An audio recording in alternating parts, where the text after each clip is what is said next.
Bismillahirrahmanirrahim. Assalamualaikum warahmatullahi wabarakatuh.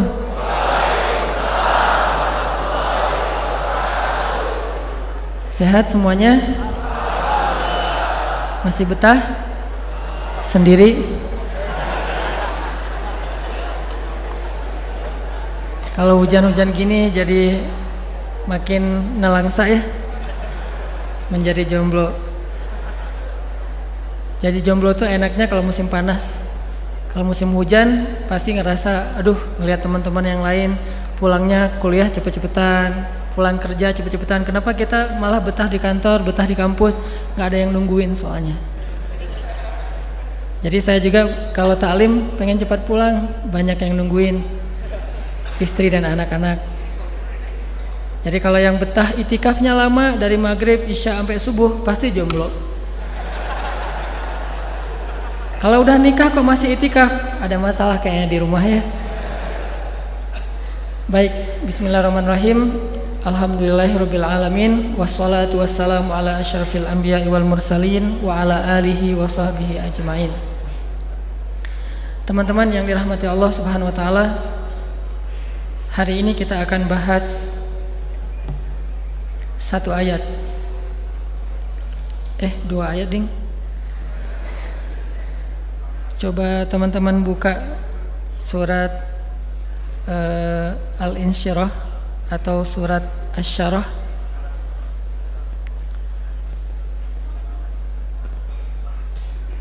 Surat 94 ayat 5 dan 6. Ayat yang cukup populer yaitu kalimat fa inna ma'al usri yusra, inna ma'al usri yusra. Kalimat ini pasti udah common banget lah di dunia kita sebagai muslim. Selalu orang ngomongin udah tenang aja, di dalam kesulitan ada kemudahan, di dalam kesulitan ada kemudahan. Banyak dari statement Al-Quran dan hadis itu mudah banget difahami. Tapi yang sulit adalah meyakininya. Kalau orang bilang, oh memahaminya gampang, mengamalkannya yang susah. Menurut saya sih enggak gitu. Mengamalkannya gampang, justru yang sulit meyakininya. Karena kalau kita udah believe, udah yakin sama statement itu, pasti gampang mengamalkannya. Kayak misalnya kita ada kalimat hasbiyallah wa ni'mal wakil. Innamal mu'minun idza dzukirallah wajilat qulubuhum. Ala bidzikrillahi tatmainnul qulub. Wa in ta'uddu ni'matallahi la tuhsuha. Apalagi fadkuruni adkurkum dan seterusnya. Banyak banget kalimat-kalimat atau statement Al-Quran, statement hadis, ilfazillah yang fazillah dari Allah. Mudah banget difahami. Tapi gimana biar bisa diamalkan? Mulai dari belajar meyakini kalimat. Apakah kita benar-benar yakin bahwa inna ma'al usri yusra, inna ma'al usri yusra? Atau kita sekedar tahu tapi tidak yakin dengan nama?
tidak bisa juga, kalian boleh mengqadha, sebaliknya, maaf, qadha dulu, nggak bisa bayar fidyah.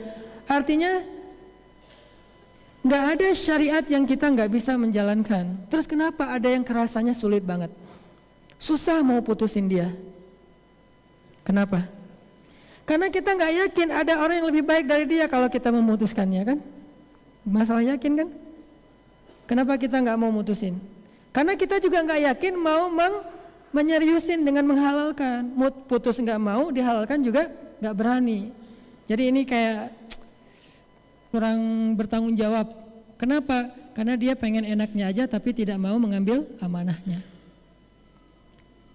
Begitu juga kalimat fa inna ma'al usri yusra. Ini bukan masalah udah ngerti belum kalimat ini? Insya Allah semua kita ngerti. Bersama kesulitan ada kemudahan. Dan bukti-bukti sejarah begitu juga yang terjadi dalam kehidupan kita udah banyak banget. Udah banyak banget cerita bahwa di dalam kesulitan selalu ada kemudahan. Itu terjadi dalam kisah Nabi Ayub, terjadi dalam kisah Nabi Nuh, terjadi dalam kisah Nabi Musa, terjadi dalam kisah banyak anbiya. Begitu juga para sahabat, para solihin. Dan kita juga pernah ngalamin pasti dalam hidup kita. Oh, ternyata gara-gara saya nggak lulus mata kuliah itu, akhirnya saya jadi ahli justru di mata kuliah itu. Gara-gara saya kemarin judul skripsinya ditolak, akhirnya saya nemuin satu judul skripsi lagi yang mungkin lebih bermanfaat kelak di masa depan saya. Artinya kita udah tahu bahwa fa inna ma'al usri yusra itu memang ada. Tapi masalahnya kita yakin gak? Apakah ketika kita ngalamin satu masalah, satu kesulitan, satu musibah, kita langsung ingat ayat ini? Begitu misalnya hilang handphone, wah, fa inna ma'al usri yusra. Bersama hilang handphone, nemu calon. Pasti ada kisah kayak gitu. Nggak mungkin, itu bukan cuma cerita sinetron ya. Ada lah yang kayak gitu-gitu. Gara-gara nggak keterima di salah satu kampus, akhirnya sekampus dengan si dia. Kan bisa aja kayak gitu, sefakultas sama si dia. Ya saya kayak gitu. Dulu pengen jadi dokter, tapi karena nilai eksat saya jelek, akhirnya saya ke Al-Azhar. Di Al-Azhar ketemulah dengan ayat-ayat cinta.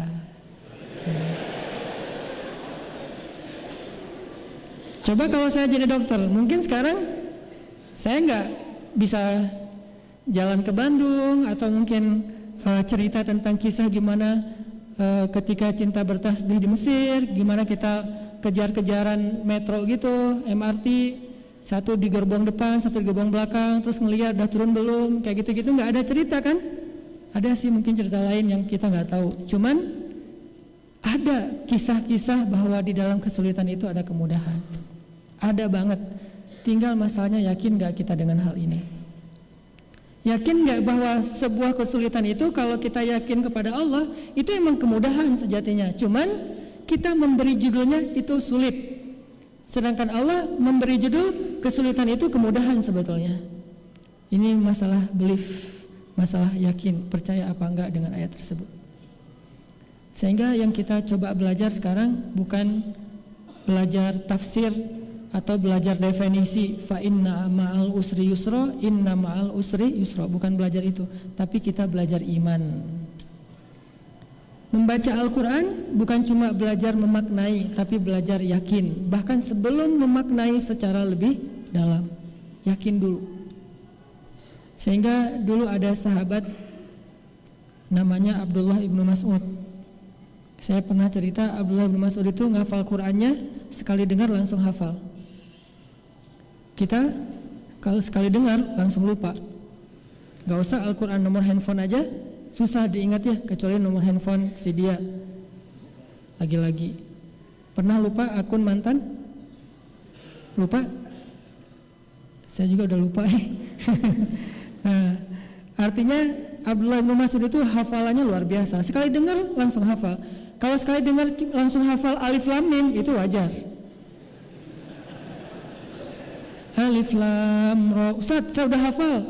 Alif lam ro, apalagi Yasin, 2 huruf, ada yang 1 huruf, nun, qaf, shad.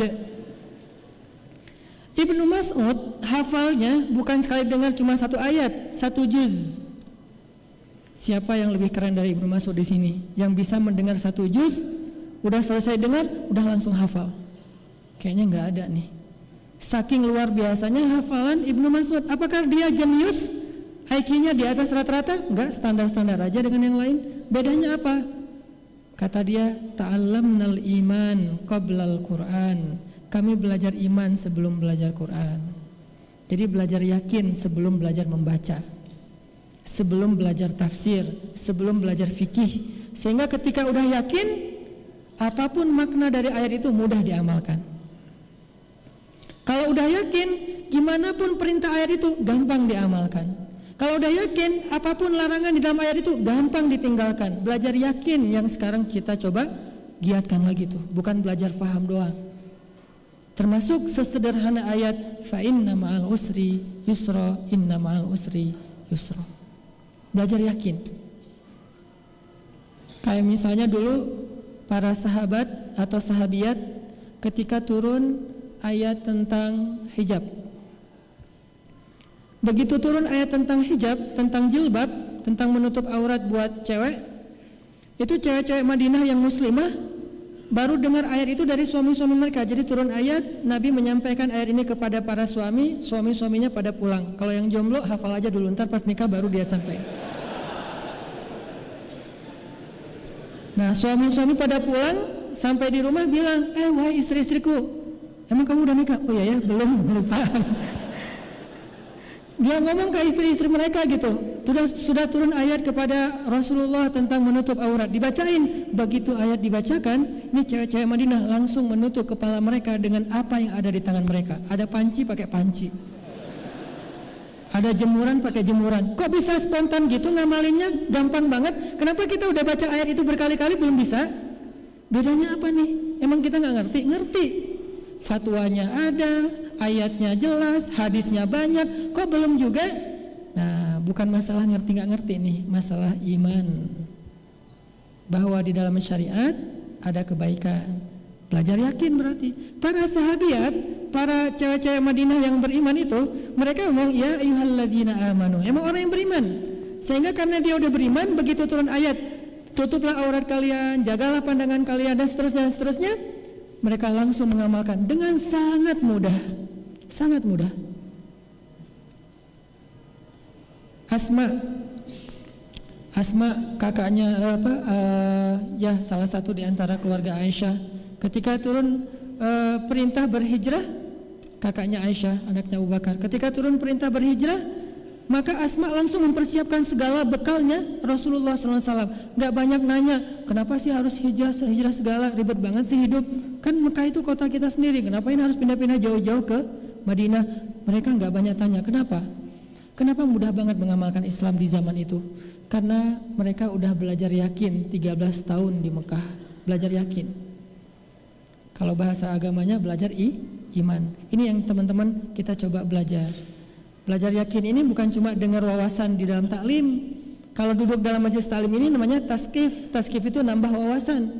Nggak semua wawasan itu bisa nambah iman. Makanya para ulama mengatakan yang disebut dengan ilmu yang menambah iman. Kalau wawasan yang menambah pengetahuan. Bisa aja pengetahuannya banyak tapi iman nggak bertambah. Bisa banget tuh.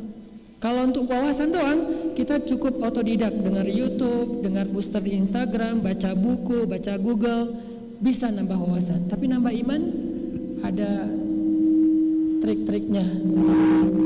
Gimana caranya kita bisa yakin banget dengan satu ayat sehingga mengamalkan ayat itu menjadi mudah.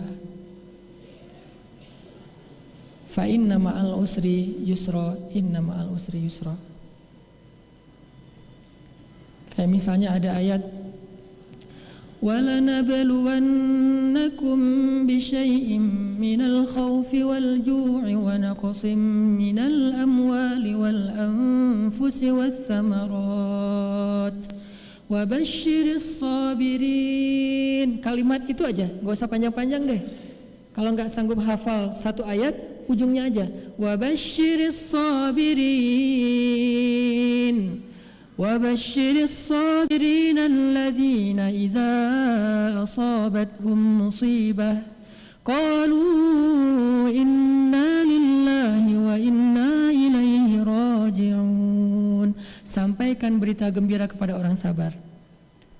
Nah, kalau kita udah yakin dengan kalimat wabasyiris sabirin, sampaikan berita gembira kepada orang sabar, kenapa lagi kita masih nanya sabar-sabar sampai kapan?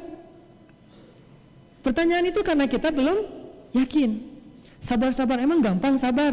Sebetulnya gampang kalau kita yakin. Masalahnya gimana belajar yakin bahwa sabar itu memang berita gembira. Pertolongan Allah itu emang datangnya lewat sholat dan sabar. Jadi kita teman-teman, yuk dalam majelis-majelis ilmu itu jangan hanya mencari wawasan. Materi yang Ustaz sampaikan saya udah tahu. Ya memang. Kalau teman-teman mencari materi yang teman-teman belum tahu, kayaknya dengan kapasitas saya yang terbatas susah dapat sesuatu yang baru.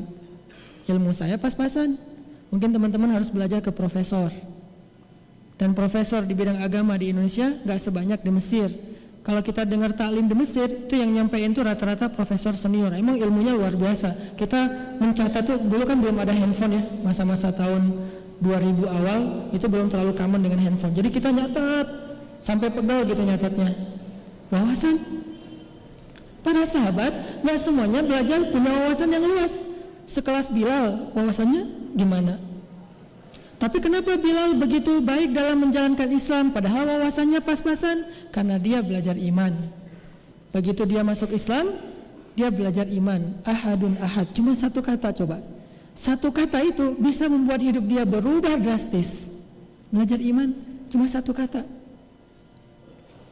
Makanya dulu di zaman tabi'in itu generasi keberapa teman-teman? Generasi kedua setelah sahabat. Ada cerita lucu nih di zaman tabi'in.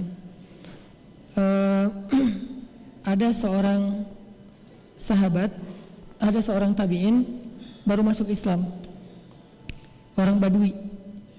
Terus udah selesai masuk Islam, dia diajak naik haji, berangkat ke Mekah. Udah selesai semua rangkaian ibadah haji, dia ngelihat di dalam Masjidil Haram ada kajian, ada taklim. Waktu itu ustadznya selebgram, namanya Abdullah ibnu Abbas, followersnya udah banyak lah. Abdullah ibnu Abbas, ini sahabat yang kata Nabi hibrul ummah, tintanya umat. Artinya semua ilmu umat Islam tintanya dari dia, Abdullah ibnu Abbas. Anak muda, masih muda, tampan, gimana nggak tampan, keluarga besar Rasulullah kan, masih ahlul bait gitu. Udah gitu aura ulamanya, aura kesolihannya, jenggotnya jenggot tipis gitu, nggak setipis saya juga sih. Terus cuman nggak pakai kupluk. Nah ini Ibnu Abbas lagi taklim di Masjidil Haram. Ditanya sama laki-laki Badui tadi, itu siapa? Kata temannya, itu sahabat Nabi namanya Abdullah bin Abbas. Oh, lagi ngapain mereka? Lagi taklim. Akhirnya dia penasaran, kepo, datang hadir dalam majelis ilmu. Pas dia datang, ternyata taklimnya udah selesai, tinggal doa penutup udah selesai. Salaman satu persatu, paling belakang dia datang, salaman. Udah selesai salaman, dia lupa dengan nama yang tadi disebutin. Tadi namanya siapa ya? Namanya juga orang Badui. Badui itu kalau kita orang kampung banget lah, orang pelosok. Dia lupa, akhirnya dia cuma ngomong gini, bro gitu, manggilnya bro, kalau bahasa Arabnya akhi. Jadi manggil Ibnu Abbas akhi, padahal itu ulama kan harusnya manggil sayyidi atau syekh atau maulana, tapi manggilnya akhi. Bro gitu. Ibnu Abbas senyum, ada apa? Saya baru masuk Islam, ajarkan saya tentang Islam supaya saya bisa taat sama Allah. Oh ya udah, duduk dulu sebentar, duduk. Mau nggak saya bacakan ayat Al-Quran kepada kamu? Dia nanya, Al-Quran itu apa? Dia nggak tahu Al-Quran. Al-Quran itu firman Allah. Oh ada juga gitu-gituan ya di dalam Islam, kata dia. Ada. Oh ya udah deh, bacain aja. Dibacalah satu ayat oleh Ibnu Abbas. Dibacain ayat tentang sedekah. Baru dibaca selesai satu ayat sedekah, dia langsung stop. Hasbuk, hasbuk. Assalamualaikum, waalaikumsalam. Pulang dia. Cuma dengan satu ayat. Dia pulang ke kampungnya, Dia keluarkan hartanya sedekah aja selama setahun. Setiap hari sedekah, sedekah, sedekah, sedekah. Kenapa di ayat itu dikatakan sedekah itu akan melipat gandakan harta? Cuman itu doang modal dia. Oh, berarti kalau mau lipat ganda harta bukan dagang, tapi sedekah. Dan dia believe. Kalau kita kan berlogika rumitnya. Kalau dia saking polosnya, nggak pakai logika yang rumit, pakainya iman. Oh, berarti ada cara yang lebih jitu lagi buat jadi orang kaya, bukan berdagang, tapi sedekah. Tapi dia tetap berdagang, cuman sedekahnya rajin. Setiap hari sedekah, makin kaya raya. Oh, bener banget nih, harus ketemu lagi nih sama orang itu. Haji lagi tahun depan, ketemu lagi. Nah, sekarang dia udah hafal namanya. Ya Syekh Abdullah, udah kenalan, udah ta'arufan, udah selesai gitu. Nanya, boleh saya ajarin lagi tentang Islam? Kata Abdullah, mau saya lanjutkan ayatnya? Masih ada kelanjutan ayatnya? Dia nggak tahu kalau ayat itu masih ada kelanjutan. Dibacain lagi ayat. Tentang apa? Ayat tentang puasa. Assalamualaikum, waalaikumsalam, pulang. Setiap 2 hari sekali dia puasa. Puasa Daud, puasa aja. Balik lagi, dibacain ayat tentang akidah, tentang kebesaran Allah, tentang akhirat, tentang kematian, tentang kiamat. Akhirnya dia salaman, pulang meninggal. Coba lihat, semudah itu mengamalkan Islam, bukan karena dia punya wawasan yang luas, bukan karena dia seorang ilmuwan yang luar biasa, bukan ulama, tapi karena dia yakin. Satu ayat dia yakin, langsung amalkan. Satu ayat dia yakin, langsung amalkan. Belajar yakin. Ini yang kita coba tanamkan dalam diri kita. Setiap kita hadir dalam majelis ilmu, saya pengen dapat yakin nih. Dan gak bisa sekali kalau belajar yakin. Mungkin ayat yang sama harus berulang kali kita dengar, harus berulang kali kita resapi, kita hayati, baru muncul yakin dalam hati kita. Kalau hanya sekali, oh saya udah tahu, besok yang kemarin lagi, padahal saya udah tahu, berarti cari wawasan. Kalau kita mendengar materi yang sama atau dengan tema yang sama, walaupun materinya agak sedikit berbeda, berarti kita masih belum kuat yakin dalam bab itu, sehingga kita dengerin lagi sampai benar-benar yakin. Termasuk fa inna ma'al usri yusra, inna ma'al usri yusra. Salah satu di antara kisah Al-Quran yang cukup panjang dan jelas gimana benarnya kalimat fa inna ma'al usri yusra itu adalah kisah Yusuf alaihissalam. Teman-teman kalau misalnya penasaran, nanti di rumah coba deh ulang-ulang surat Yusuf. Memang suratnya agak panjang, makanya baca mungkin beberapa minggu. Satu hari dapat 1 halaman, dihayati dengan terjemah pastinya. Nanti teman-teman akan mengerti, ternyata benar ya. Dalam kisah Yusuf, kaidah fa inna ma'al usri yusra, inna ma'al usri yusra itu berlaku banget dalam kisah Yusuf. Dan kalau kita membaca kisah Yusuf sampai tuntas, kesimpulannya kita akan mengatakan, untung juga dulu Yusuf dilemparkan ke dalam sumur. Kalau dia nggak dilemparkan ke dalam sumur oleh kakak-kakaknya, mungkin selamanya dia hanya menjadi orang biasa di kampungnya. Tapi dengan asbab dia dimusuhi oleh kakak-kakaknya yang dengki, lalu dilemparkan ke dalam sumur yang dangkal, cuman untuk anak kecil susah naik ke atas, ditemukan oleh musafir, dijadikan budak, diperjualbelikan, masuk ke istana, terus ada fitnah cewek di istana, masuk lagi ke dalam penjara. Oh, untung dulu dia difitnah oleh cewek itu, sehingga dia masuk ke dalam penjara. Kenapa? Justru di dalam penjara dia menunjukkan sebuah keahlian yang kemudian nanti buat dia naik, buat dia melejit manggung, eksis. Apa keahliannya? Mentafsirkan mimpi. Di dalam penjara ada sesama napi itu yang namanya juga sesama napi curhat gitu. Gua semalam mimpi aneh banget mimpinya. Disebutin mimpinya. Nabi Yusuf mentafsirkan mimpi itu, dan ternyata mimpi tersebut jadi kenyataan. Sehingga gara-gara Yusuf pernah menafsirkan mimpi dan jadi kenyataan, begitu raja bermimpi, maka raja itu memanggil Yusuf. Wahai Yusuf, saya dengar kamu itu jago menafsirkan mimpi, coba tafsirkan mimpi saya. Semua orang-orang ahli hikmah gak bisa menafsirkan mimpi raja.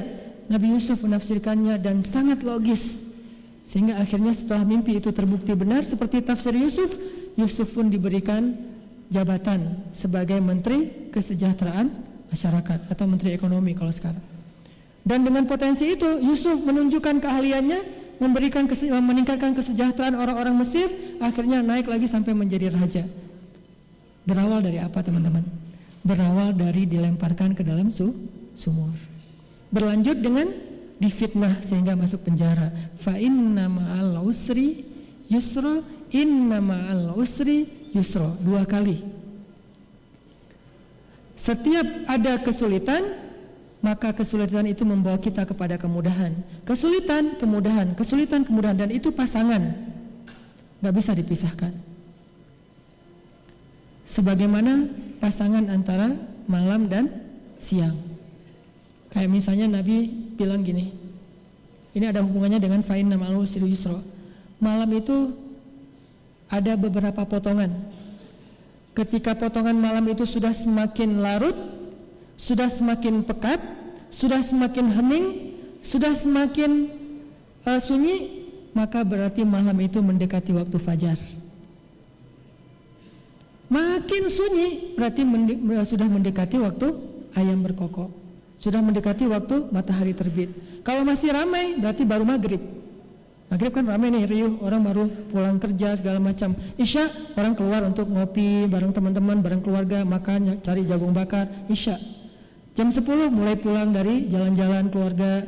Jam 11 mulai masuk kamar tidur. Jam 12 mulai hening, kecuali yang biasa begadang atau yang ngerjain tugas-tugas yang belum selesai, tugas akhir segala macam. Jam 1 yang nungguin bola. Jam 2, jam 3 bola selesai, udah ngantuk banget. Makin ngantuk berarti mendekati waktu fajar. Makin lelah, makin lemah berarti mendekati waktu fajar. Jam 3:30 atau jam 3 itu waktu yang hampir tidak ada lagi yang masih terbangun, terjaga. Semuanya udah pada tidur. Itulah waktu yang paling baik, dan waktu itulah mendekati fajar. Apa filosofinya? Semakin sulit kehidupan seseorang, semakin dekat dengan pertolongan Allah. Semakin sulit keadaan seseorang, semakin baik waktu yang paling baik buat dia berdoa kepada Allah Subhanahu wa taala. Semakin sulit kehidupan seseorang, semakin dekat dengan sebuah jalan keluar. Jadi kalau kita ngerasa kesulitan kita biasa-biasa aja, ya berarti memang kita baru diuji. Jangan ngomongin pertolongan dulu di situ, ngomongin sabar. Lalu datang lagi ujian berikutnya, bertubi-tubi, 1, 2, 3, 4, 5 dan seterusnya. Pertama, ujiannya apa? Mata kuliah 1 nggak lulus. Padahal ini mata kuliah favorit banget. Kenapa ya bisa nggak lulus? 1. Yang kedua, ujian yang lain apa? Akhir bulan, kiriman belum datang. Yang ketiga, ujian apa lagi? Ada masalah sama teman, ada salah paham, akhirnya kita ditinggalkan atau jadi putus hubungan, live group segala macam lah. Yang keempat, nah ini yang paling susah nih, diputusin. Lengkap kan? Sempurna sudah ujiannya. Berarti ketika diputusin, sudah mau dekat dengan nyambung lagi yang lain yang lebih baik. Nyambungnya gimana? Mungkin nyambungnya bukan kita jadian yuk, enggak, kita halalan yuk. Maksudnya halal lebaran gitu. Jadi makin susah, makin sulit, makin banyak ujian yang bertubi-tubi, itu artinya memang semakin dekat dengan yusr, kemudahan. Dan kayak gitulah filosofi malam, semakin pekat, semakin sunyi, semakin lelah, semakin mendekati dengan terbitnya fajar. Makanya di dalam Al-Baqarah Allah juga bilang, Am hasibtum an tadkhulul jannata walamma ya'tikum mathalul ladzina khalaw min qablikum massatuhumul ba'sa'u wad-dharra'u wa zulzilu. Bukan cuma 1 ujian, 3 sekaligus. Massatuhumul ba'sa'u wad-dharra'u wa zulzilu hatta yaqula ar-rasul walladzina amanu ma'ah mata nasrullah. Udah luar biasa ujiannya, maka Rasul dan orang yang beriman pun bertanya, kapan datangnya pertolongan Allah? Apa jawaban Allah?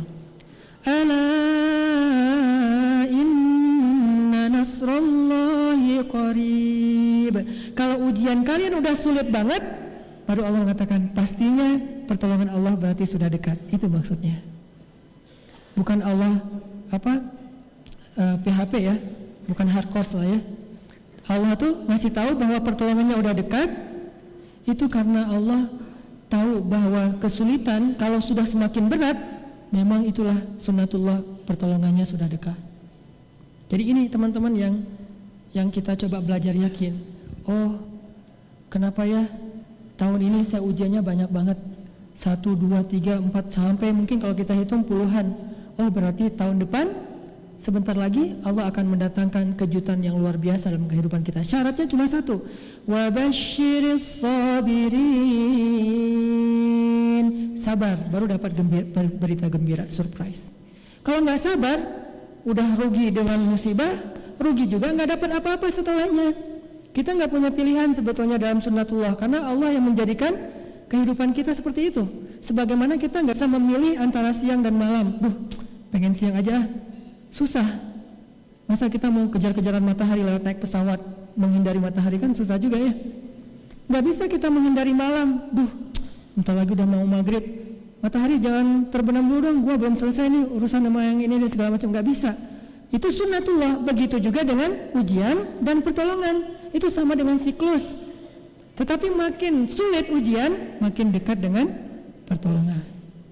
Begitu juga dengan kenikmatan.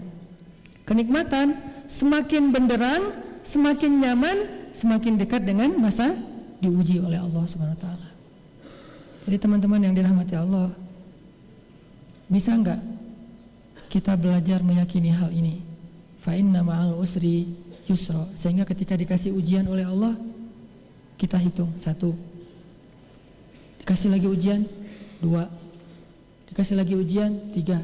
Wah, 3 berarti semakin dekat ke pertolongan. 4 makin dekat lagi, 5 makin dekat, 10 wah ini udah dekat banget nih. Jadi selalu optimis gitu, bukan baru dikasih 1, apa lagi nih maunya Allah. Enggak, kita hijrah ya, kan hijrah itu diuji dulu sama Allah.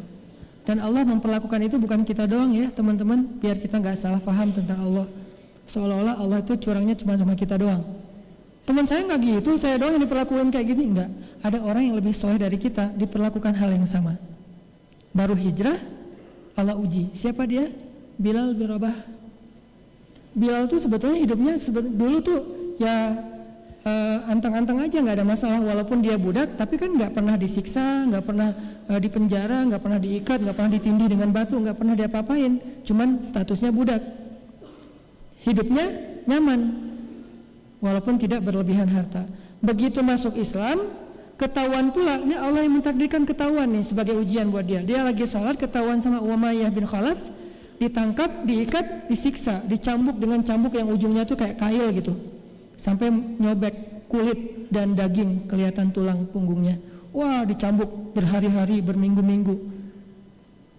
Berarti ada yang lebih soleh dari kita pun Allah menggunakan sunnah yang sama untuk melihat keimanannya itu benar atau hanya basa-basi. Siapa kita untuk merasa Allah harusnya langsung ngasih kita apresiasi? Toh masa lalu kita itu harusnya menjadi tebusan masa sekarang untuk masa lalu kita. Oh, kalau dulu saya banyak dosa, berarti sekarang saya harus siap-siap dengan ujian lebih banyak. Walaupun kenyataannya Allah tidak pernah memberikan kepada kita ujian melebihi dari hak kita. Ujian yang kita udah dapetin itu teman-teman udah didiskon sama Allah. Itu yang kita belajar husnuzon. Gimanapun beratnya ujian kita, itu hasil diskon Allah tuh.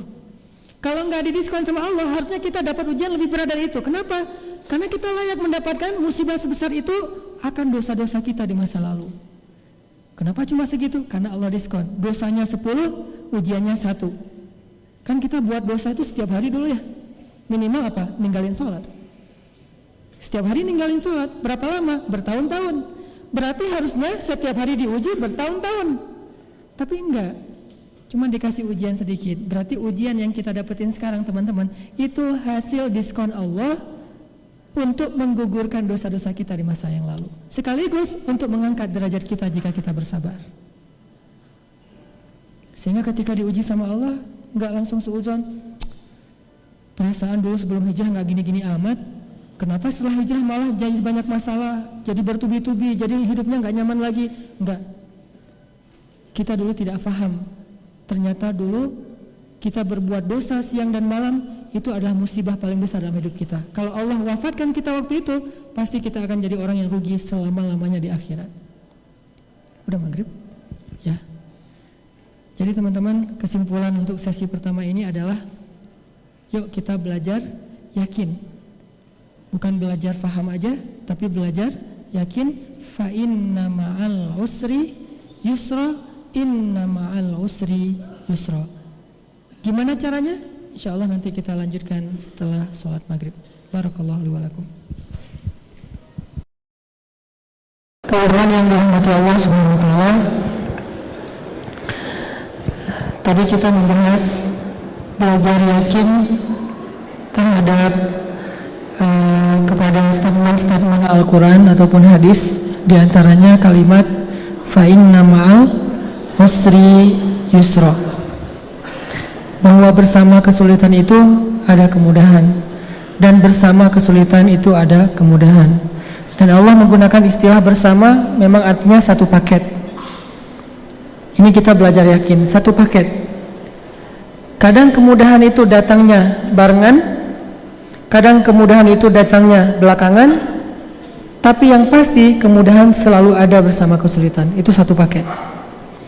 Kalau kita yakin paket ini, kayak misalnya kita buka kado nih, kita yakin di dalamnya tuh ada hadiah, walaupun bungkusnya berlapis-lapis ya.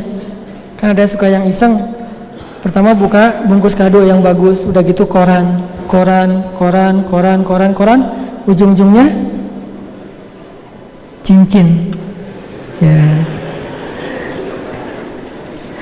Nah, karena kita yakin ada paketnya di dalam, ada hadiahnya, gimana pun kesulitan untuk membuka kado itu buat kita bukan sesuatu yang berarti, nggak masalah, malah jadi kayak dianggap seru-seruan gitu, jadi dianggap harai gitu kan ya. Wah ini seru nih, buka, ketawa lagi, buka lagi, ketawa lagi, buka lagi.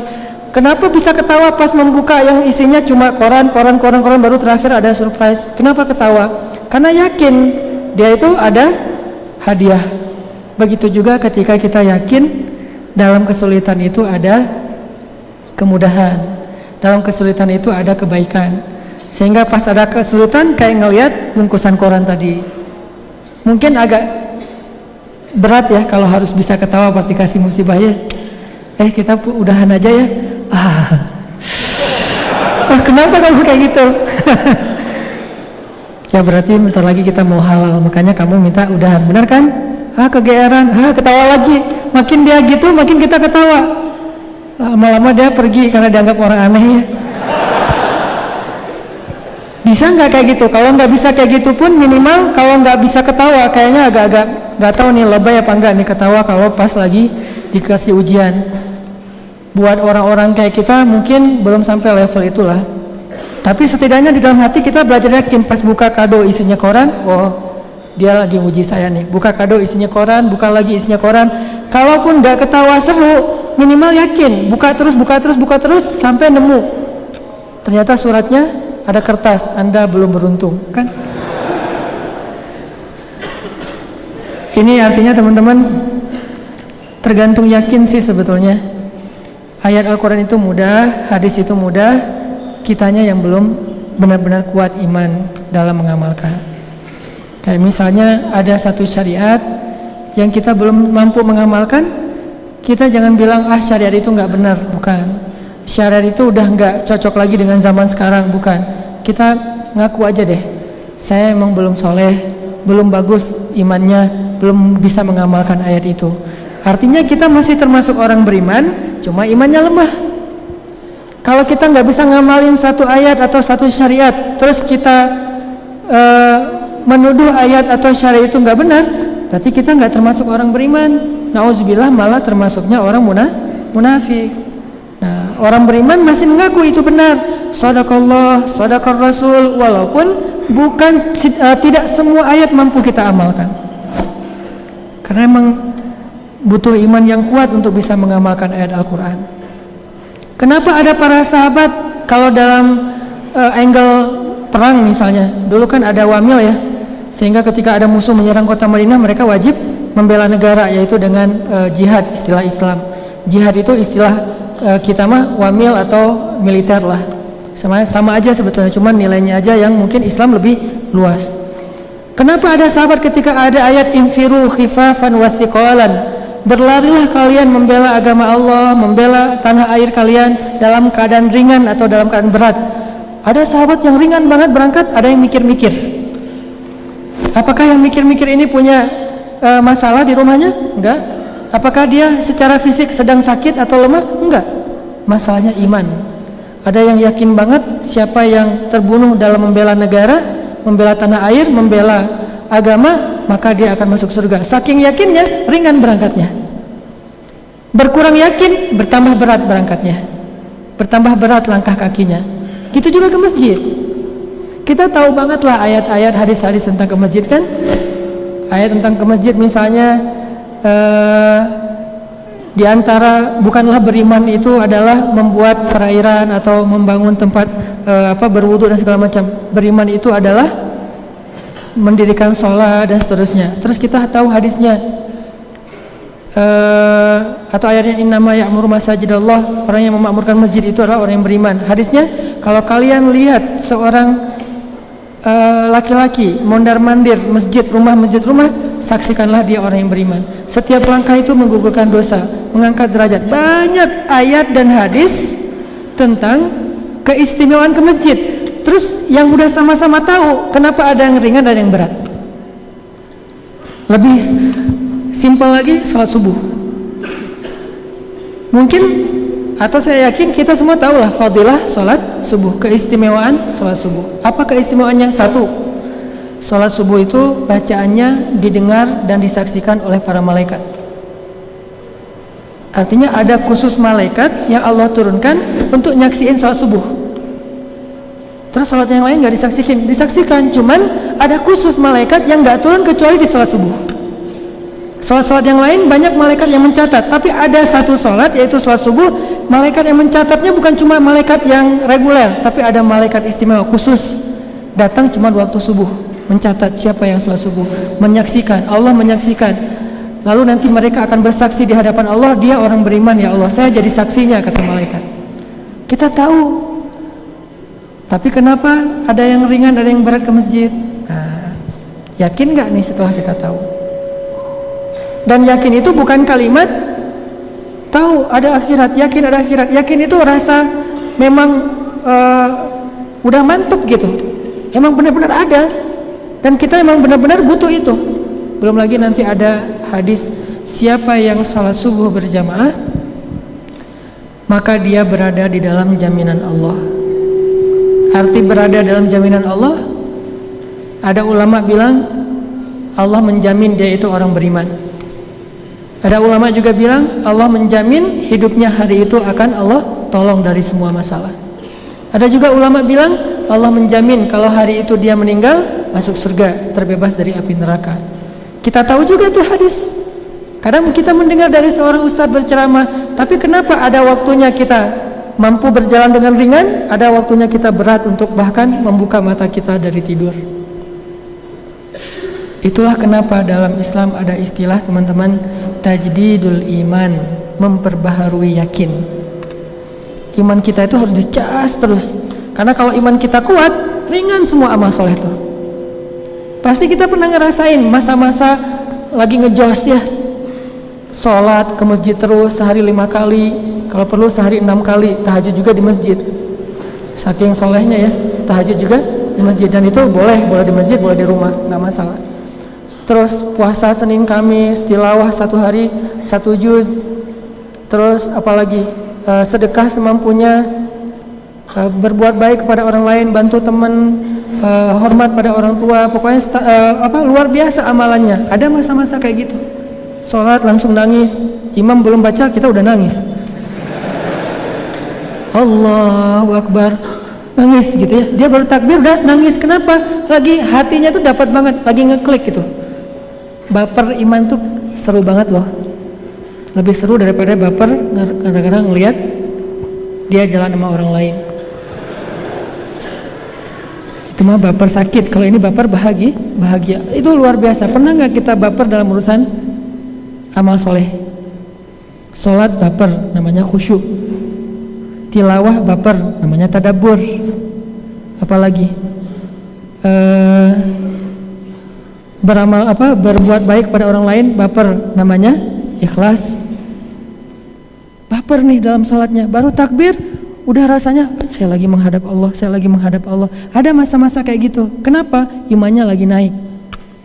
Yazidu wa yanqus. Berarti yang harus kita perjuangkan siang dan malam adalah gimana supaya iman itu stabil. Kalau turun pun nggak drop amat gitu. Mungkin dia tetap turun, namanya manusia. Emosi kita aja kadang-kadang bahagia, kadang-kadang sedih misalnya. Turun, tapi turunnya itu nggak sampai ngedrop, turun sedikit naik, turun sedikit naik. Itu yang kita perjuangkan. Salah satunya dengan tajdidul iman, memperbaharui iman. Karena kalau iman kita udah mantap, satu ayat itu udah cukup buat kita. Kan ada di ayat Al-Quran yang Nabi bilang, seandainya di Al-Quran tidak ada ayat lain kecuali ayat ini, maka sudah cukup. Seolah-olah nggak ada ayat lain di Al-Quran, cuma ayat itu doang, udah cukup. Salah satu ayat itu adalah Al-Fatihah. Salah satu nama Al-Fatihah Al-Kafi, cukup.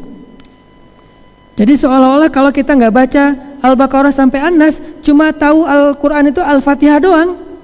Kalau kita yakin Al-Fatihah udah cukup buat kita.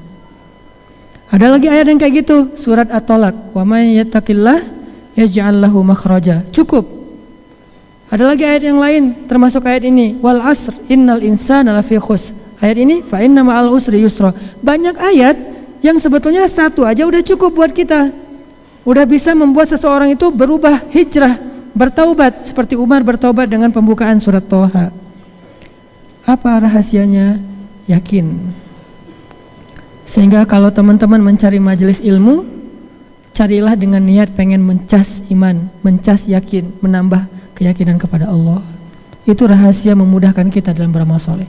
Duduk dalam majelis ilmu, ketika kita mendengarkan sesuatu, belajar, nih saya harus yakin yang ini nih, saya harus yakin, cari poin yakinnya, jangan cari poin wawasannya aja.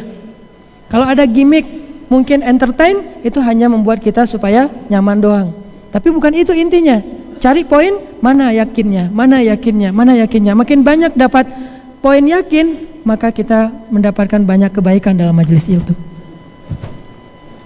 Namanya boleh apa aja, kayak misalnya saya menyebut istilah akidah, kalau beberapa ulama atau ustadz menyebutnya dengan istilah akidah yang terbagi kepada rububiyah, uluhiyah, asma, sifat. Itu kan teori akidah kan ya. Saya menyingkatnya dengan bahasa yang mungkin menurut saya sederhana, keep the faith, menjaga iman, atau belajar yakin, belajar belief sama Allah. Istilahnya boleh apa aja, yang penting ketika kita mendengar satu ayat atau satu hadis, terasanya tuh di hati, bukan cuma terasa di dalam pikiran, kerasa di hati kita. Gimana caranya biar bisa kayak gitu? Kalau udah bisa gitu, ringan banget ngamalin ayat Al-Quran, ringan banget beramal soleh, termasuk fa inna ma'al usri yusra, jadi ringan. Gimana caranya teman-teman? Caranya yang pertama tadi, tajdid, perbaharui. Gak bisa sekaligus kita mantap imannya, harus terus dicas. Dan iman itu yangkus karena dosa-dosa. Kalau kita ngerasa hari-hari kita itu banyak dosa, berarti kita harus menebusnya dengan lebih banyak lagi tajdid, lebih banyak lagi memperbaharui iman. Salah satu cara memperbaharui iman, duduk dalam majelis ilmu. Kayak gini nih. Ngapain sih sering-sering amat duduk dalam majelis ilmu? Sama kayak kita mencari hiburan. Teman-teman emang dengar musik seminggu sekali? Tiap hari kan? Kita mungkin bagi yang senang musik setiap hari dengar musik. Kenapa? Setiap hari butuh hiburan. Berarti sama aja, setiap hari juga butuh nambah iman. Berarti setiap hari juga dengar nasihat. Musik-musik yang halal, yang baik, yang mubah, kita setiap hari dengar. Kayak misalnya saya senang dengan musik-musik yang motivasi. Atau kalau di Inggris itu ada political rapper, Loke. Kan dia nge-rap tapi pesan-pesan kemanusiaan ya. Saya suka banget dengar Loke berulang-ulang. Kenapa? Karena kalau dengar itu jadi kayak ngecas spirit kemanusiaan gitu.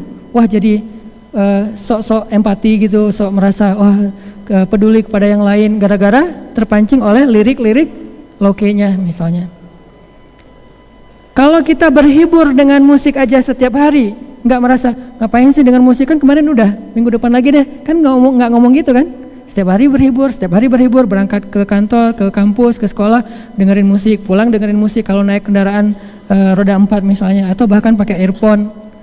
Kalau kayak gitu berarti mendengar nasihat juga sama, kita butuh setiap hari, walaupun mungkin nggak lama, paling setengah jam sambil kita nyepedaan, naik gunung, turun gunung pas hari libur, atau sambil kita naik motor ke kampus, pulang kampus, pakai di offline dulu misalnya, atau di save,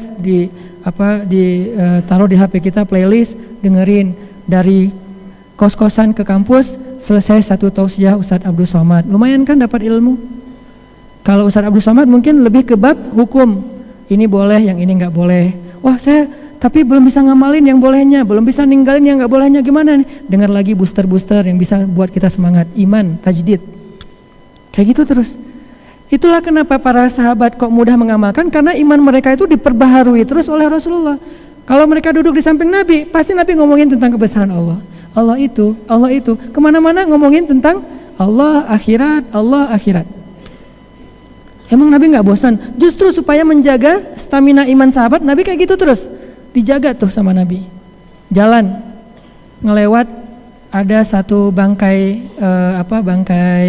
onta saibah, onta yang udah dipotong telinganya. Kalau dalam kepercayaan orang Arab jahiliyah, onta yang udah dipotong telinganya itu artinya pembawa sial. Jangankan jadi bangkai, masih hidup aja mereka nggak mau deket-deket sama onta kayak gitu. Nggak dikendarain, nggak diminum susunya, nggak dimakan dagingnya. Saibah. Nah ternyata ada seekor saibah, bukan cuma masih hidup, udah jadi bangkai, udah keluar belatung dari perutnya, udah bau. Sehingga ketika Nabi dan sahabat ngelewatin jalan itu, ada bangkainya, mereka tutup hidung. Terus Nabi bilang, ayo siapa yang pengen beli bangkai ini, dibawa pulang ke rumah, kata Nabi. Sahabat heran, terus sahabat nanya, ya Rasul, dikasih gratis juga kita nggak mau bangkai kayak gitu. Jangankan matinya udah jadi bangkai, hidup juga kita nggak mau, saibah soalnya. Apalagi udah mati, apalagi disuruh beli. Saking tidak berharganya bangkai itu. Terus Nabi bilang apa? Sesungguhnya dunia di mata Allah lebih rendah nilainya daripada bangkai ini di mata kalian. Ada analogi. Oh, jadi nambah lagi iman. Jalan lagi nih, Nabi lagi touring sama sahabat. Touring. Makanya saya bilang banyak main, banyak manfaat. Nabi main sama sahabat, touring, jalan bareng-bareng, satu kafilah gede, lewatin padang pasir. Padang pasir itu kan kayak kita ke hutan belantara yang gak ada lampu, jadi langit kelihatan jelas terang gitu. Malam itu malam purnama, bulan purnamanya itu sempurna, gede bulannya, warnanya sempurna, tidak ada awan satupun, cerah, bening. Sehingga para sahabat ketika sudah istirahat dari touring, mereka istirahat dulu di sebuah rest area. Lalu mereka tiduran di pasir. Jadi istirahatnya itu bukan cari tahu Sumedang ya. Istirahatnya tiduran di pasir. Tiduran di pasir semuanya pada hening, nggak ada yang bicara sepatah kata pun. Semuanya pada tiduran. Ngapain? Ngelihat bulan. Tidur, bayangin orang tidur jumlahnya ribuan. Tidur semuanya ngelihat bulan sambil istirahat. Tiba-tiba Nabi ngomong, wahai sahabat-sahabat, apakah kalian suka melihat bulan itu? Kata mereka, suka-suka ya Rasulullah. Maka sesungguhnya seperti itulah penduduk surga melihat wajah Allah nanti di dalam surga. Nambah lagi iman. Dicas terus sama Nabi. Ketemu apa aja, Nabi menyampaikan satu nasihat yang bisa ngecas, nambah iman, nambah yakin, nambah dekat sama Allah. Nah kayak ginilah kita dalam hidup harusnya. Kita cas keimanan kita biar yakin. Caranya salah satunya dengan mendengar nasihat. Kalau kita nggak bisa mendengar nasihat setiap hari lewat majelis ilmu, karena emang realitasnya kita punya banyak kesibukan lain, nggak harus setiap hari ikut taklim. Tapi kan sekarang kita hidup di era multimedia yang luar biasa, bisa dengar, bisa nonton, bisa baca, banyak broadcast segala macam. Nah, ini semuanya untuk nambah iman. Tujuannya nambah iman.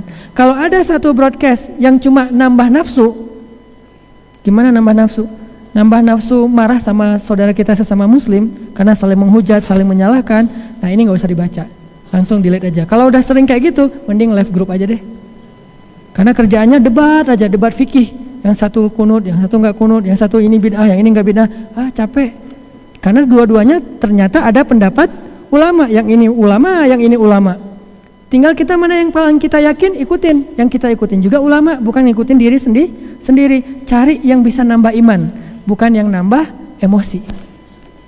Yang buat kita, wah, habis dapat broadcast langsung sholat 2 rakaat. Broadcast tentang apa? Keutamaan 2 rakaat duha. Habis dapat broadcast langsung bertasbih. Broadcastnya apa?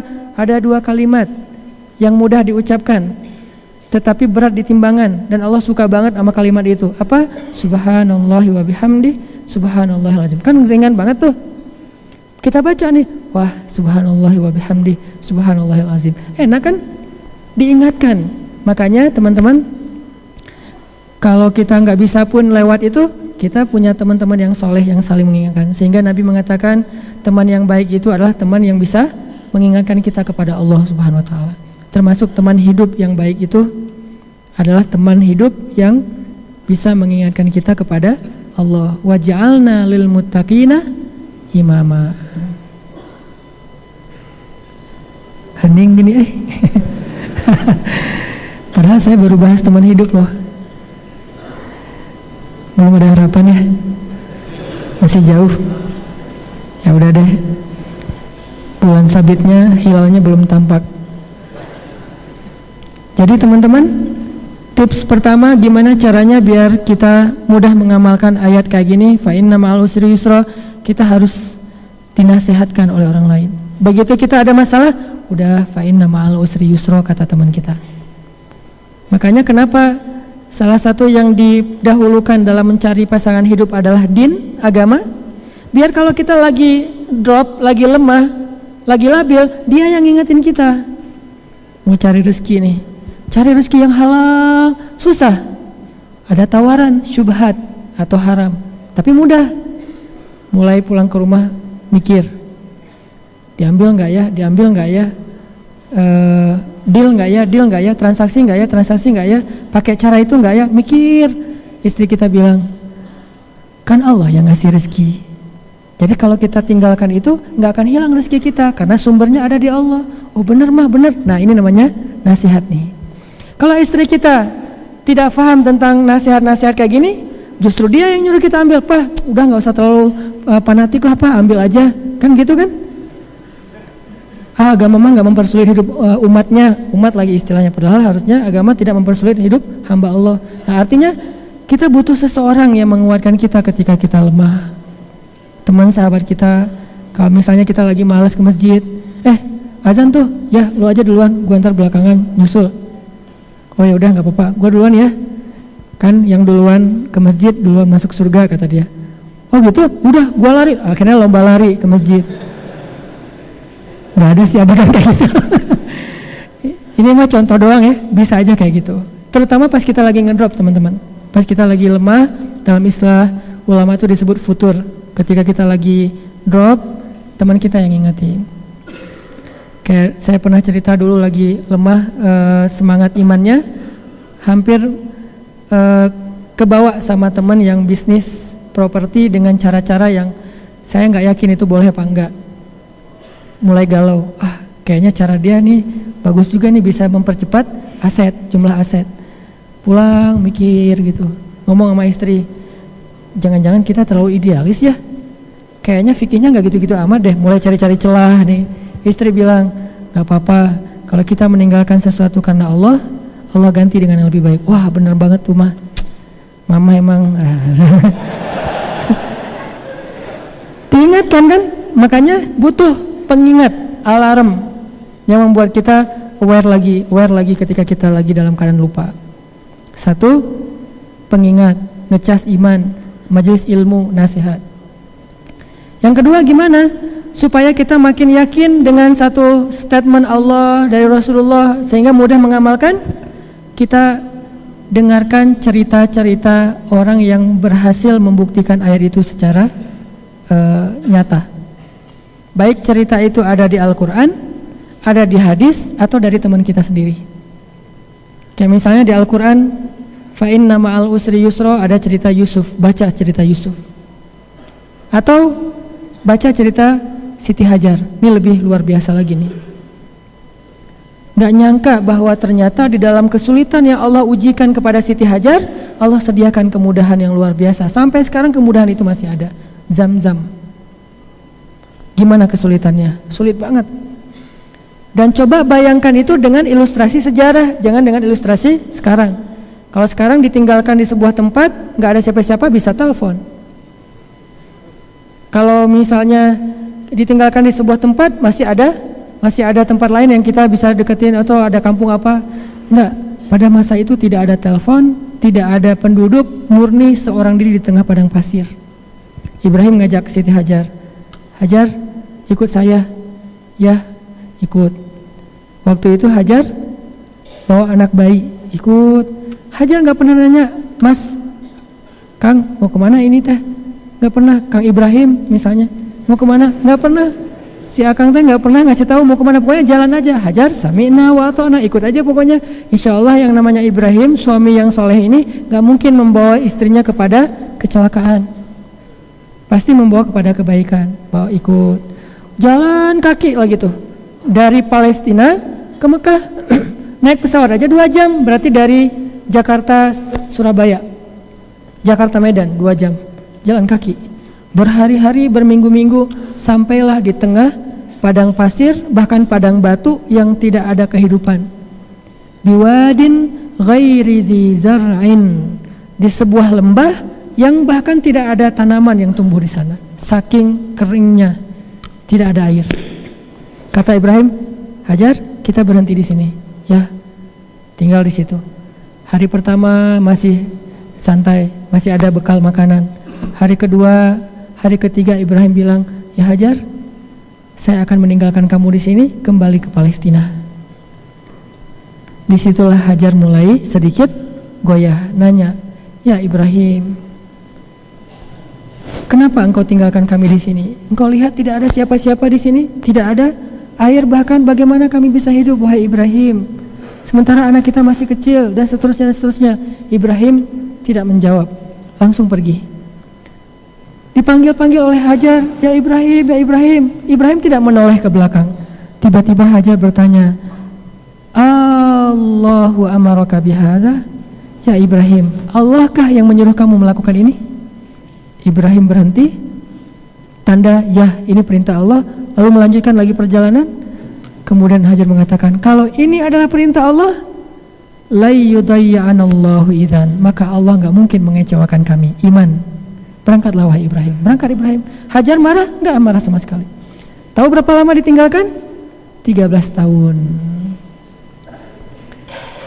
Nggak ada. Ibrahim udah sampai di mana? Udah makan belum? WA gitu, japri.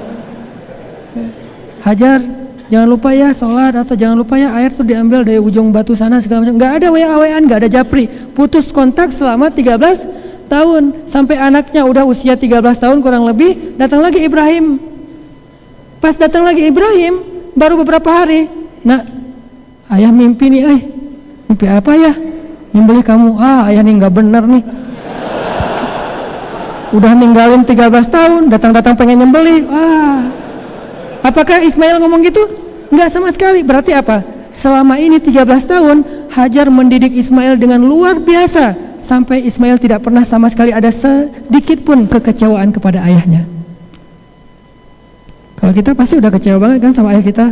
Dia bukan ayah saya Ustadz, dia mentelantarkan saya dari kecil. Ibrahim 13 tahun kemudian datang, ayah kita mungkin datang pengen baikan lagi sama kita kan.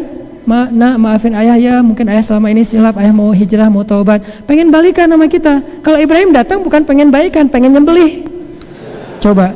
Tapi saking baiknya pendidikan Hajar kepada Ismail, Ismail nggak marah. Ismail mengatakan, wahai ayahku yang tercinta, ya abati, bukan ya abi, lebih lembut. Kan bisa panggil ya abi, ya abah. Abah itu bahasa Arab, jadi bahasa Sunda. Ya abi.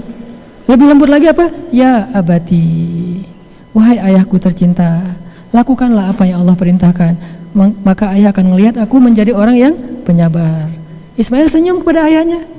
Ditaruh oleh Ibrahim ditidurkan, dibaringkan, kemudian ditaruh goloknya di leher Ismail yang udah tajam banget, ditarik dikit udah langsung. Ismail melihat ke arah ayahnya sambil tersenyum mengatakan, wahai ayah, kalau ayah nggak tega, mending ayah tutup aja wajah aku biar nggak kelihatan wajahnya. Ibrahim nutup wajahnya Ismail. Masih belum ditarik, wahai ayah, sampaikan salam aku kepada ibu, bilang aku sayang banget sama ibu. Masih ngomong gitu, tapi jangan sampai ibu tahu ya, khawatir ibu akan sedih. Maka tutuplah tubuh ayah dengan kain supaya nggak bercak darahnya Ismail kena di pakaian Ibrahim. Ditutup. Udah siap mau ditarik. Pas mau ditarik oleh Ibrahim, Allah tahan tangannya Ibrahim. Ya Ibrahim, qad saddaqtar ru'ya. Wahai Ibrahim, engkau telah membenarkan mimpi atau wahyu itu. Maka Allah mencabut perintahnya kepada untuk menyembelih Ismail. Tiba-tiba Allah bilang, angkat Ismail. Keluarlah seekor domba dari batu. Lagi-lagi saya pernah bilang, bukan seperti di kartun kita baca dulu waktu kecil ya. Komik-komik dulu kan Ismail tiba-tiba jadi hewan kan ya. Ismail dibaringkan, ditutup pakai kain, pas mau disembelih ternyata yang disembelih adalah hewan. Terus Ismailnya kemana? Gitu kan? Wah, Ismail jadi hewan. Ismail dibangunkan, lalu datanglah seekor hewan disembelih sama Ibrahim. Coba lihat pendidikan Hajar. Ini kalau kita imajinasikan sejarah baru kita paham, oh ternyata bisa gitu ya Hajar mendidik Ismail seorang diri 13 tahun ditinggalkan, gak punya bekal apa-apa, jauh pula, gak ada kontak sama sekali, SMS satu kata pun gak ada, salam gak ada, gimana kabarnya hari ini, gak ada sama sekali, murni ditinggalkan 13 tahun, tapi anaknya itu baik banget ke orang tuanya. Berarti pendidikan Hajar luar biasa. Kenapa? Karena Hajar yakin sama Allah, berlindungnya ke Allah, bukan bergantung kepada makhluk. Kalau kita bergantungnya ke Allah, gak gampang kecewa sama makhluk. Kenapa kita gampang kecewa sama makhluk? Karena kita terlalu banyak menggantungkan hidup sama orang itu. Sedikit aja kehidupan kita jadi gak nyaman, kita akan jadikan dia sebagai kambing hitam. Kita salahkan dia, kita kecewa sama dia. Tapi kalau kita bergantungnya ke Allah, ke makhluk, justru kita pengennya berbuat baik, bukan mendapatkan kebaikan. Kalau kepada makhluk, kita pengen memberi, bukan diberi. Kalau memberi, nggak ada kecewanya. Kecewa nggak? Kita mau bantu teman nggak mau dibantu. Gua kecewa banget sama dia. Kenapa? Dia nggak mau nerima pinjaman duit dari gua. Kan jarang ya, ada yang kayak gitu ya. Kita bantu orang nggak mau, kita kecewa. Nggak ada cerita kayak gitu. Jarang banget lah. Kecuali ini tingkat ihsannya udah luar biasa nih. Ada orang mau kita kasih sedekah, maaf nggak apa-apa, saya alhamdulillah udah makan hari ini. Sombong loh segala macam, ngamuk-ngamuk gara-gara nggak mau menerima sedekah. Nggak ada. Yang ada nggak mau ngasih sedekah, yang memintanya marah-marah. Itu banyak. Akhirnya motornya ditahan, nggak boleh lewat di perempatan gitu kan? Kan banyak tuh yang kayak gitu-gitu tuh.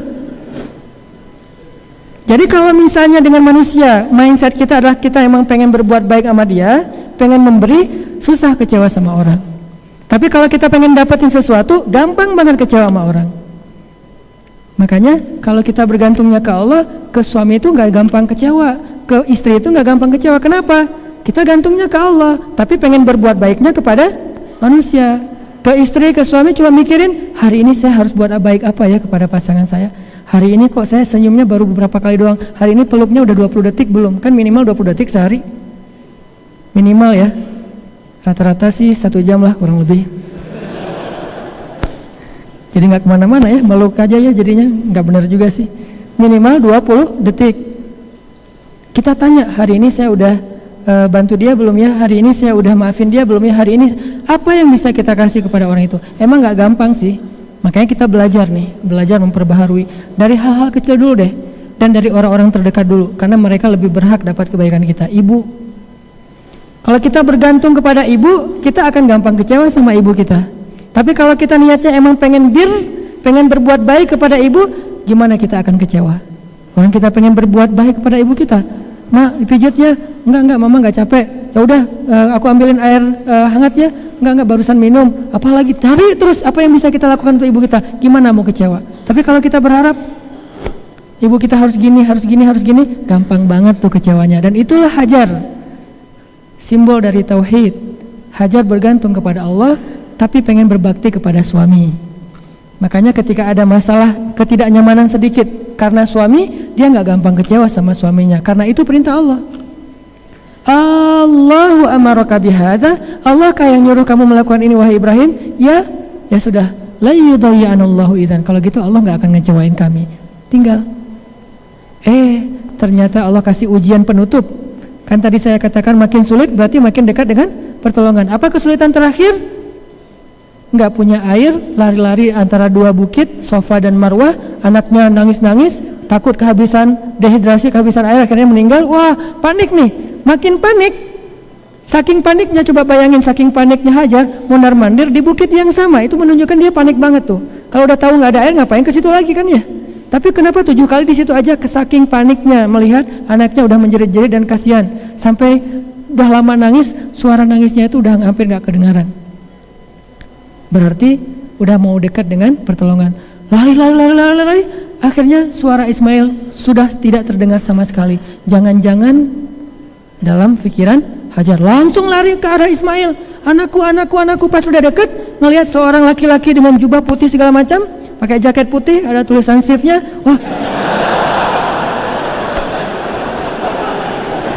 Wah, jubah putih megangin Ismail, lagi ngasih minum dari sebuah kayak gelas emas dari surga. Terus pas didekati, orang itu pergi, ternyata di bawah kaki Ismail sudah keluar mata air yang sampai hari ini tidak pernah lagi berhenti mengalir. Maka teman-teman belajar dari sejarah-sejarah itu, belajar dari pengalaman orang-orang untuk nambah iman, sehingga kita yakin benar emang fa inna ma'al usri yusra, inna ma'al usri yusra. Ya, banyak hal yang kita pengen belajar malam ini, tapi karena waktu kita terbatas, cuman sampai sholat isya, makanya dimulai dari jam 5 tadi. Insyaallah setiap pekan kita coba terus tajdid, perbaharui iman kita. Saya tidak menjanjikan nambah wawasan, tapi saya berusaha untuk sama-sama, saya juga termasuk lagi belajar. Yuk kita kuatkan lagi iman kita kepada Allah, karena kalau iman kuat baru mudah beramal soleh. Kalau iman lemah, amal paling ringan pun jadi berat. Baca 1 ayat aja tuh berat banget kalau iman lemah, tapi baca 1 juz ringan kalau iman lagi kuat. Barakallahu li wa lakum. Wassalamualaikum warahmatullahi wabarakatuh.